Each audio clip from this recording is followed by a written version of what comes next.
பாருங்க, கரூர்ல நேத்து ஒரு ஆக்சிடென்ட் நடந்திருக்கு. அந்த ஆக்சிடென்ட்டை பத்தி நான் எப்படி விளக்க போறேன்னு எனக்கு தெரியாது. கடவுள் கிட்ட கொடுத்துட்டேன். உள்ள இருக்கு கருத்து. நான் என் சொல்லை வேண்டுகிறேன், என் இறைவனை வேண்டுகிறேன். நான் எதை நினைக்கிறேனோ அதை இந்த வாயின் வழியாக, ஒலியின் மூலமாக, தமிழ் மொழியின் மூலமாக என்னை கேட்போரை கொண்டு போய் வார்த்தை குலையாமல் சேர்ப்பாயாக இறைவா. இந்த பிரார்த்தனையோட நான் பேசுறேன். ஏன் தெரியுமா, இந்த உலகத்திலேயே பெரிய பிரச்சனை என்னன்னா கம்யூனிகேஷன் கேப்.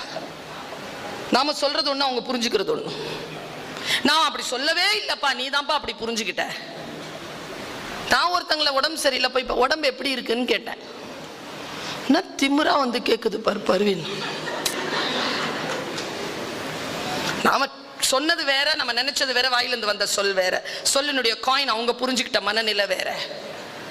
நேற்று கரூர்